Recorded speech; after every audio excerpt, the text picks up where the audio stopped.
लक्ष्मीबाई झांसी की वो बहादुर रानी थी जिसने 1857 की जंग आजादी की अपने लहू से शुरुआत की। अंग्रेजों को हिंदुस्तान से निकालने के लिए उनकी जिद्दोजहद और कुर्बानी आज भी तारीख के औराक में दर्ज है। रानी लक्ष्मीबाई का असल नाम मानी कर्णिका था।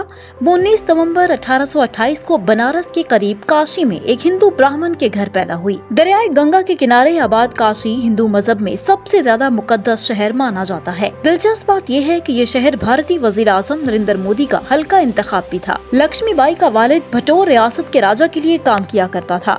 मानी कर्णिका अभी 4 साल की हुई तो उसकी माँ चल बसी। उसकी परवरिश भटोर रियासत के राजा के महल में हुई। महल में रहते हुए उसने अपनी तालीम मुकम्मल की और साथ ही घुड़सवारी, तलवारबाजी और बंदूक से निशानाबाजी सीखी। वो 13 बरस की हुई तो उसकी शादी झांसी के राजा गंगा राव से कर दी गई। शादी के बाद मानी कर्णिका लक्ष्मीबाई के नाम से जानी जाने लगी। उसका एक बेटा पैदा हुआ जिसका नाम दामोदर था। कहा जाता है कि दामोदर अभी चंद माह का था कि उसे सांप ने काट लिया और वो मर गया। जबकि कुछ लोग ये भी कहते हैं कि दामोदर की मौत के पसे पर्दा अंग्रेजों की चाल थी और वो दामोदर को मारकर लक्ष्मीबाई को कमजोर करना चाहते थे। और उस वक्त कानून भी ऐसा था कि जिस रियासत के राजा की कोई औलाद नहीं तो वो रियासत अंग्रेज सरकार की तहवील में चली जाएगी। रानी लक्ष्मीबाई ने अपने बेटे की मौत के बाद अपने भांजे को गोद लिया और इसका नाम दामोदर रखा और रियासत में ये मशहूर किया कि ये उसका अपना बेटा है। झांसी के राजा गंगा को कत्ल करके उसका भतीजा तख्त हासिल करना चाहता था। उसकी आधी ख्वाहिश तो पूरी हुई मगर वो राजा न बन सका। लक्ष्मीबाई ने उसे शिकस्त दी और खुद 25 साल की उम्र में ताजो तख्त की मालिकन बन गई। उस वक्त लॉर्ड डलहौसी ब्रिटिश इंडिया का गवर्नर जनरल था। उसने एक ऐसा कानून बनाया जिसके मुताबिक एक गोद लिए बच्चे को तख्त का वारिस नहीं बनाया जा सकता और तमाम बेऔलाद हुक्मरानों की रियासतों को अंग्रेज हुकूमत में शामिल किया जाएगा। इसी कानून के मुताबिक राजा के इंतकाल के बाद झांसी की रियासत को अंग्रेजों ने अपनी हुकूमत में शामिल करने का ऐलान कर दिया और गोद लिए बच्चे और लक्ष्मीबाई के लिए सालाना पेंशन मुकर्रर कर दी गई। लेकिन झांसी की रानी के लिए ये किसी सूरत काबिल कबूल न था, जिस पर रानी लक्ष्मीबाई ने एक बरतानवी माहिर कानून जॉन लॉन्ग की खदमात हासिल की और इस कब्जे को खत्म करने के लिए कानून का सहारा लिया। झांसी की रानी ने अपने मुकदमे को लंदन की अदालत में चलाने की भी दरखास्त दायर की, लेकिन इसकी सुनवाई न हो सकी और दरखास्त को बड़ी बेदर्दी से रद्द कर दिया गया। झांसी की रानी के बारे में मशहूर था कि वो एक रहमदिल और खुदातर्स खातून थी।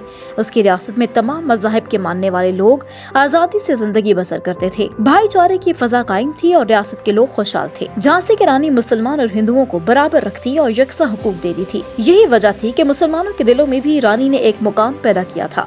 वो मुसलमानों को मसाजिद के लिए जमीनें भी देती। ये वो दौर था जब ईस्ट इंडिया कंपनी पूरे हिंदुस्तान पर कब्जा करना चाहती थी। अंग्रेज हिंदुस्तान पर गलबा पाने के लिए हर हद तक जाने को तैयार थे। याद रहे कि तहरीक आजादी की शुरुआत मई 1857 में मीरठ से हुई। हुआ कुछ यूं कि अंग्रेजों की फौज में बेशुमार हिंदुस्तानियों ने गाय और खंजीर की चर्बी वाले कारतूस इस्तेमाल करने से इनकार कर दिया। अंग्रेज बहादुर इतना शातिर और मक्कार था कि वो अपनी फौज में शामिल मुसलमानों को खंजीर और हिंदुओं को गाय की चर्बी से बने कारतूस इस्तेमाल करने पर मजबूर करता। इस वक्त पूरे हिंदुस्तान में अंग्रेजों के जुल्म ज्यादती अरूज पर थी। दिल्ली मुहासरे में था, बनारस में इंतकाम की आग भड़क रही थी, पूरे लखनऊ में कत्लेआम जारी था। हजारों जाबाज आजादी का परचम लहराते हुए उठते तो उन्हें ढेर कर दिया जाता। कानपुर, दिल्ली, लखनऊ, बरेली, बांदा और फर्रुखाबाद उजड़ते जा रहे थे। रानी लक्ष्मीबाई की झांसी पर अंग्रेजों ने जब हमला किया तो रानी ने डट कर मुकाबला किया। अंग्रेज फौजें झांसी के किले पर 60-60 पाउंड के गोले बरसा रही थीं, जो रात में छोटी गेंद की तरह नजर आते और दिन की रोशनी में नजर भी न आते थे। झांसी की रानी के तोपखाने का निगरान गुलाम गौस था, जो कि सारी अंग्रेज फौज पर भारी था। कितनी ही बार नशेबो फराज आए, कभी एक का पल्ला भारी था तो कभी दूसरे का। अंग्रेज फौजें जदीद असलहे और हिकमत अमली से लेस थी, लेकिन झांसी की लड़ाई ने यह साबित कर दिया कि हुर्रियत का जज्बा दुनिया का सबसे कारगर असलहा है। अंग्रेज हमला करने से पहले ही एक खतरनाक प्लान बना चुका था। रानी लक्ष्मीबाई का एक वजीर जमीर का सौदा करते हुए अंग्रेजों के साथ मिल गया। उस नमक हराम वजीर ने गद्दारी करते हुए अंग्रेजों के लिए किले का दरवाजा खोल दिया। उस वक्त रानी की एक वफादार और बचपन की बांधी काशी ने उसे ऐसा करने से रोका तो उसे भी कत्ल कर दिया गया। जब तक रानी लक्ष्मीबाई को खबर हुई तब तक बहुत देर हो चुकी थी और अंग्रेज किले में दाखिल हो चुका था। बहादुर सरदार खुदा बख्श और गुलाम गौस शहीद हो चुके थे, मगर फिर भी रानी ने अंग्रेजों का मुकाबला किया। मगर अंग्रेज फौज इनसे 20 गुना ज्यादा थी। ऐसे वक्त में रानी के पास भागने के अलावा कोई रास्ता नहीं था। जब रानी लक्ष्मीबाई वहाँ से भागने लगी तो अंग्रेजों ने ऐसे चारों तरफ से घेर लिया। कहा जाता है कि रानी लक्ष्मीबाई की कमर से उसका मासूम बेटा बंधा हुआ था। घोड़े पर सवार तो वो पहले ही थी, लेकिन उसने महल के बुलंद तरीन मकाम से छलांग लगाई और भाग निकलने में कामयाब हो गई। झांसी की रानी की ये शिकस्त आर्जी थी, क्योंकि कुछ दिनों बाद रानी ने अंग्रेजों पर एक जबरदस्त हमला किया और झांसी रियासत वापस छीन ली। इसके बाद झांसी की रानी का एक ही मिशन था कि किसी तरह अंग्रेजों को अपनी सरजमीन से बाहर निकाला जाए। आखिरकार जंग आजादी 1857 का तारीखी वक्त आया, जिसमें रानी और उसकी फौज ने कई रियासतों के साथ मिलकर अंग्रेजों के मद्दे मुकाबिल एक महाज बनाया। मौर्रख लिखते हैं कि दौरान जंग झांसी की रानी ने बहुत से अंग्रेजों को मौत के घाट उतारा। फिर अचानक से किसी फौजी ने रानी पर तलवार से वार किया। शदीद जख्मी हालत में झांसी की रानी वहां से निकलने में कामयाब हो गई, जबकि अंग्रेज फौज इसे ढूंढने में मसरूफ थी। बुंदेलखंड की पहाड़ियों के आसपास झांसी की रानी की मुलाकात एक बुजुर्ग से हुई। रानी ने उस बुजुर्ग से इल्तिजा की कि तुम मुझे इस तरह से आग लगाकर जला डालो कि मेरे जिस्म का एक हिस्सा भी अंग्रेजों के हाथ न लगे। कहा जाता है कि फिर उस बुजुर्ग ने रानी को जला दिया। किसी को खबर भी न हुई कि रानी का जिस्म कहाँ गया। अपने आप को आग में झोंक कर फना हो जाने वाली झांसी की रानी का अंग्रेजों के नाम ये आखिरी पैगाम था, तुम ना तो जिंदगी में रानी को पकड़ सके और न मौत के बाद। जबकि लोग ये भी कहते हैं कि झांसी की रानी जंग के मैदान में ही मारी गई थी और इसके मरने के बाद उसके लेपालक बेटे को एक ब्राह्मण ने मंदिर में रख लिया। झांसी की रानी आजादी की राह में कुर्बान तो हो गई, मगर अपने पीछे लड़ने वाले मतवालों को एक अजीम हौसला दे गई। झांसी की रानी का वकील जॉन लॉन्ग ऑस्ट्रेलिया का रहने वाला था। वो एक अच्छी खासी फारसी और हिंदी बोलता था। ईस्ट इंडिया कंपनी उसे पसंद नहीं करती थी, क्योंकि वो हमेशा अखबार में उनके खिलाफ लिखता। जॉन लॉन्ग ने अपने खिताब Rani of Jhansi rebel against will में लिखा कि जब वो पहली बार झांसी आया तो रानी ने उसे लाने के लिए घोड़े के साथ अपने दीवान और अपने मुलाजिम को आगरा भेजा। मुलाजिम के हाथ में बर्फ से भरी बाल्टी थी, जिसमें पानी, बियर और अंग्रेजी शराब की बोतलें थीं।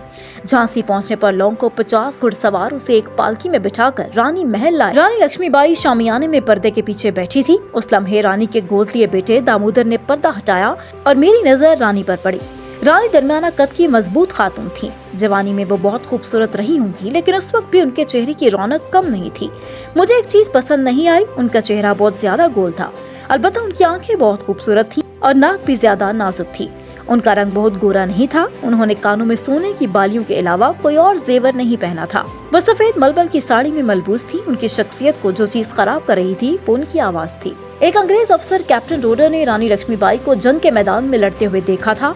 वो बयान करते हैं कि रानी लक्ष्मीबाई ने घोड़े की लगाम अपने दांतों में दबा रखी और दोनों हाथों से तलवार चला रही थी। भारत में शायरी में लोग झांसी की रानी की दीदा दलेरी की कहानियां आज भी बयान करते हैं।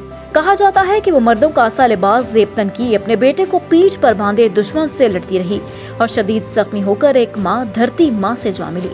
एक मौरख रानी लक्ष्मीबाई की जिंदगी के बारे में लिखते हैं कि वो अपने रोजमर्रा मामूलात में काफी सख्त थीं। हर रोज दरबार लगाती। उनकी याददाश्त इतनी तेज थी कि 750 सरदारों में से अगर कोई सरदार किसी दिन हाजिर ना होता तो दूसरे दिन जवाब भी तलब कर लेती। तहाइफ मिलते तो खादमों में तकसीम कर देती। मर्दाना लिबास पहनती थी। गहरे नीले रंग का कोट पैजामा और टोपी उनका पहनावा था। कमर में दुपट्टा बांधती, जिसके साथ तलवार लटकती नजर आती। रहमदिल इतनी थी कि एक दिन फकीरों को सर्दी में ठिठुरता देखा तो शहर के सारे दर्जी बुलवाए और 4 दिन के अंदर कपड़े और कंबल बनवाए और तकसीम किए। हकीकी मानों में बहादुर वो होता है जिसकी दलेरी का एतराफ दुश्मन भी करे। जब रानी झांसी का नाम आता है तो अंग्रेज जर्नैलों से लेकर अंग्रेज मौर्रखों तक सभी के सर एहतरामन झुक जाते हैं। 1857 की यह हीरोइन जंगे आजादी में अपनी मिट्टी की खातिर लाजवाल कुर्बानियों की बदौलत याद रखी जाएगी। रानी लक्ष्मीबाई के उन्वान पर इंडिया में कई ड्रामे और फिल्में भी बनाई जा चुकी हैं। मानिकर्णिका झांसी की रानी के नाम से बॉलीवुड फिल्म भी बनाई गई, जिसमें कंगना रनावत झांसी की रानी का किरदार निभाती नजर आई। उम्मीद करती हूँ कि आपको आज की वीडियो पसंद आई होगी। वीडियो पसंद आई हो तो वीडियो को लाइक एंड शेयर करें। चैनल को भी सब्सक्राइब करना ना भूलें और कमेंट सेक्शन में अपनी राय का इजहार जरूर कीजिएगा।